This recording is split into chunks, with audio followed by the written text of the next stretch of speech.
Hey, this is the Zany Professor, and I actually had to go transfer mid-flight. I was on my way to an archaeological dig where so they found some ancient ramen noodles, and I was going to go check those out and see if that was true. And unfortunately, I had to come back here because I can't. I have to go to the text in order to teach this. So it's unfortunate. I was going across the other side of the globe, and now I'm here. So, all right. So let's get into this. I have to actually read this to you. This is actually really complicated, and so it comes on the heels of, and this is the end of chapter 3, where Solomon is discussing. There's a particular time for things, and I'm just going to read a few passages from that. For everything there is a season and a time for every matter under heaven, a time to be born and a time to die, a time to plant and a time to pluck up what is planted. Okay, and he goes on. That would be in a diatribe where he just lists out these things. Okay, and then as you move down, you don't want to completely avoid that line of reasoning, because he comes here and he says, moreover, I saw, and this is chapter 3, verse 16, starting there. Moreover, I saw under the sun that in the place of justice, even there was wickedness, and in the place of righteousness, even there was wickedness. I said in my heart, God will judge the righteous and the wicked, for there is a time for every matter in every work, right? So he's been talking about under the sun, which is apart from God. But now with God, he's saying there is going to be this time of pure righteousness, right? But then he's saying there's a time under the sun for these things as well. But he says in 18, I said in my heart with regard to the children of man that God is testing them, that they may see that they themselves are but beasts. For what happens to the children of man and what happens to the beasts is the same. As one dies, so dies the other. They all have the same breath, and man has no advantage over the beasts, for all is vanity. All go to one place. All are from the dust, and to dust all return. Who knows whether the spirit of man goes upward and the spirit of the beast goes down into the earth? So I saw that there is nothing better than that a man should rejoice in his work, and that it is his lot. Who can bring him to see what will be after him? So God is going to have this perfect time of judgment. And man, even if man tries to assent to these godly attributes, there is still going to be wickedness close at hand. And a really good example of this might be capital punishment. So you can't have, justice is tightly coupled to wrath.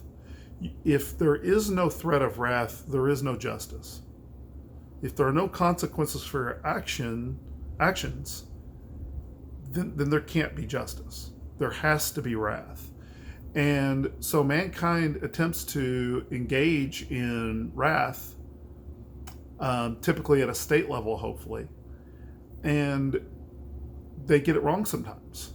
So to have a death penalty, which is eye for an eye, right? Someone murders someone else, so the state puts that person to death. We live in an imperfect world. I apologize, the focus is acting really strange here. Let me adjust the camera here just a bit. It may continue to do that, I don't know. So these good things, godly attributes, man is basically no better than a beast, though. We end up in the same cyclical life and everything. And so even in our best efforts, in our best good, the state's going to get it wrong. They're gonna execute the wrong person. Think about it in terms of war. There's no good answers in war. There just isn't. And yet, sometimes it's just inevitable. So he says that God is testing man, right? That man there's a reason for these things. There's a reason we want to ascend. And that's earlier when Solomon said he has put eternity into our hearts. He means beyond what's under the sun. All right? Now, he goes on, he says, and I saw all the oppressions that are done under the sun. And behold, the tears of the oppressed, and they had no one to comfort them. On the side of their oppressors there was power, and there was no one to comfort them. And I thought the dead who are already dead more fortunate than the living who are still alive. But better than both is he who has not yet been and has not seen the evil deeds that are done under the sun. Then I saw that all toil and all skill and work come from a man's envy of his neighbor. This also is vanity, a striving after the wind. The fool holds his hands and eats his own flesh.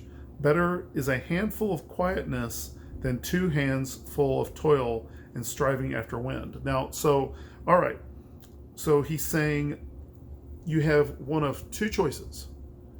You can either toil, which is odd because we don't just toil to survive.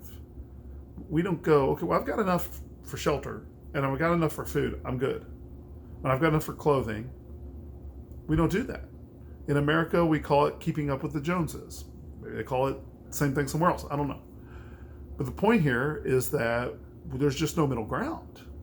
You have one of those 2 choices. You can either not work and starve to death, or you can work and pursue vanity. And Solomon's conclusion here is what's called philosophical pessimism. If you've ever seen True Detective, what happens in True Detective, you have Woody Harrelson's character plays this very religious American Christian, and I say American Christian as opposed to biblical Christian. American Christian would just go to church on Sunday, raise a family, and if you feel like having an affair on the side, do that. And, or whatever it is, if you get angry, just act on it. There's no reason to curtail your behavior.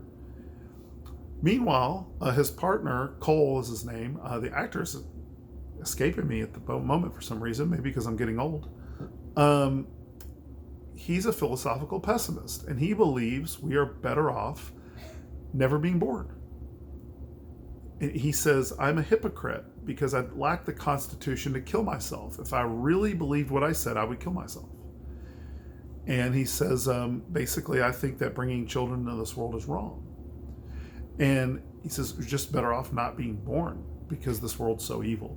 Now, of course, he was an atheist.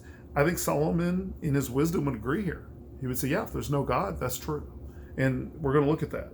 In verse 7, it says, again, I saw vanity under the sun, one person who has no other, either son or brother, yet is no end to all his toil.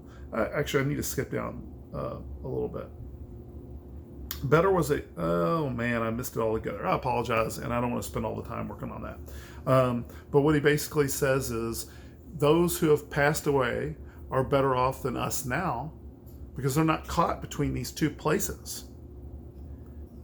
But he says even better than them were the people who were never born at all. Right? In other words, he's saying it's better just not be born.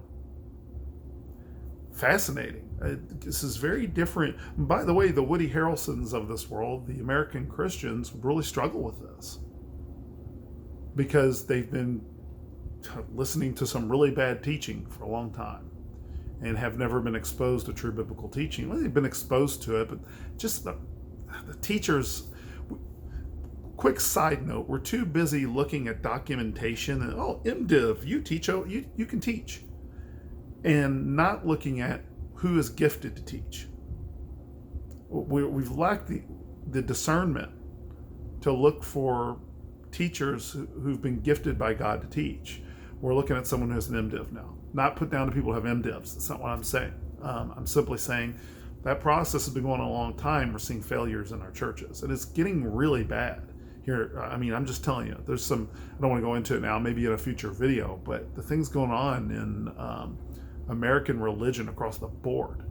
There's a lot of exposure right now of evilness that's been going on behind the scenes. And why? I think because we're not using discernment anymore. Okay, so I want to get to this last part. This is really hard to understand, okay? And I hope that you do because it's really good. Okay, verse 30, and I apologize, I had to change it up there at the last second. But that's part of being zany. Verse 13. This is of chapter 4. Better was a poor and wise youth than an old and foolish king who no longer knew how to take advice. For he went from prison to throne, though his own kingdom he had been born poor. I saw all the living who move under the sun, along with that youth who was to stand in the king's place. There was no end of all the people, of all whom he led. Yet those who came later will not rejoice in him. Surely this also is vanity and a striving after the wind. Okay, he destroyed the Joneses, right? Keeping up with the Joneses. The Joneses wish they could ever even take a sniff of a day that in this guy's life. He's the king. Then he went from the lowest of the low to the highest of the high. Now, he's already established, once you get to the highest of the high, there's nowhere else to go, right? You die, you leave your stuff to other people. So he's like, what's left for a king to do? Well, what's left for a king to do is vanity projects. What's left for a king to do is leave a legacy. And he says, but because the king didn't listen, he left a bad legacy. Now, what's he talking about here? Who tells the king what to do? Part of being the king is you're the king. No one tells you what to do. Now, you might say, yeah, but they can humble themselves and listen. Certainly, you would hope that would be the case. But it doesn't appear when you really look at the way the world functions that people in power, they tend to get corrupted. And they tend to not listen.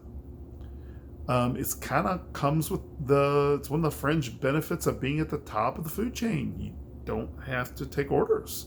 There's no, it's kind of like what I was saying with justice and wrath. There's nothing to prescribe any behavior. He's the king.